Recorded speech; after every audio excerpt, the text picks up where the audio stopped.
Hey guys, so in my devotion times over the last few days, I've been really reflecting on the relationship that we have with Jesus and what's the sort of relationship he's calling us to. What's the nature of the relationship that Jesus invites us into? Is it a friendship? Well, of course it's a friendship. Is it a role modeling relationship? Yeah, it is. It is a role modeling. He wants to be a mentor. Yeah. He wants to be a saviour. It's a saviour kind of relationship as well. So much to the relationship. But I wonder whether the relationship Jesus is calling us into is something even deeper than that. I believe Jesus is calling you and me into a love affair. Now, I know for blokes particularly, that sounds weird, a love affair. But if you think about the scriptures and you think about the way that the New Testament, the Old Testament, Jesus has written about the relationship, particularly in the New Testament, the way that Paul writes about our relationship with Jesus, it's really quite intimate. It's the imagery, the thought processes, the implications around it might sound a little unusual or even extreme, but I believe a love affair with us and Jesus personally is actually biblical.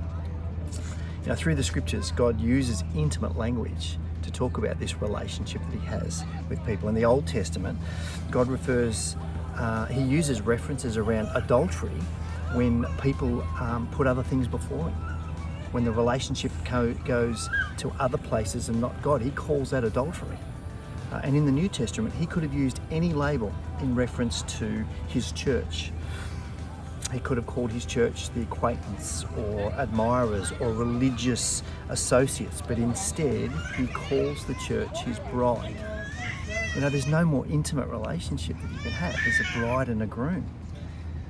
It's not accidents, by design, that he uses these phrases. There's an intimacy that's implied in the way that he talks. And as I've been reflecting, I've been thinking about, well, is my relationship with Jesus one that I would use the word intimate with? You see, you and I are the one that he's chosen.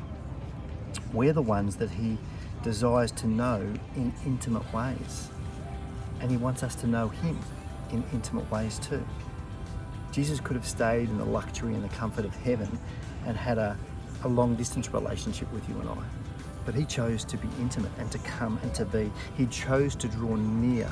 He desired to be nearer to us so that he could be seen, he could be watched, he could be smelled, he could be all of the intimate parts of a relationship.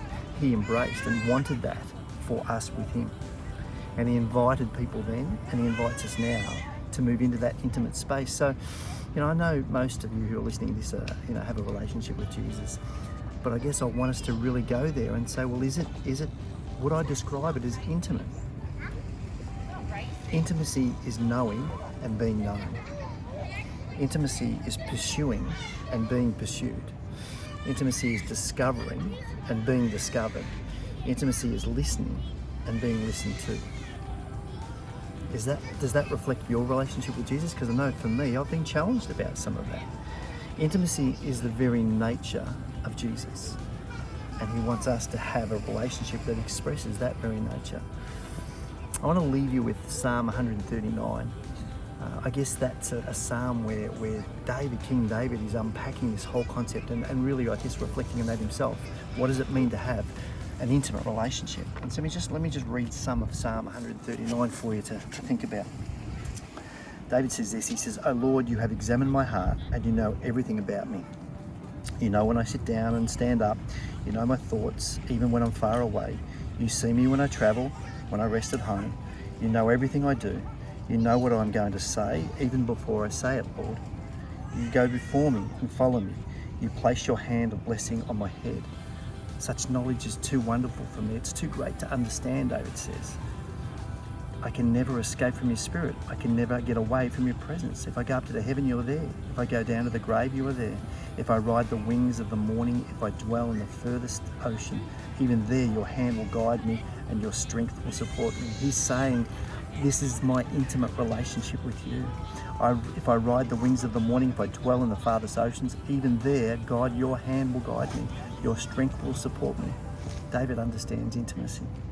"I could ask for darkness to hide me and the light around me to become night, but even in darkness I cannot hide from you. To you the night shines as bright as day. Darkness and light are the same." And then he goes on and he talks about the intimate way he made us. You made all the delicate inner parts of my body and knit me together in my mother's womb. God, thank you for making me so wonderfully complex. Your workmanship is marvelous. How well I know it. You watched me as I was being formed in utter seclusion, as I was woven together in the dark of the womb. You saw me before I was born. Every day of my life was recorded in your book. Every moment was laid out before every single day had passed. How precious are the thoughts about me, oh God. That intimate relationship. So I want to leave you with this. We were called to be fully known and to fully know our God. Jesus came to draw near. So what does your relationship with Jesus look like today? Would you describe it as intimate? And if not, how could you lean in more in these next few days and know him in an even more intimate way than you've ever known him before, and that he might know you in a more intimate way over the next few days? God bless you guys.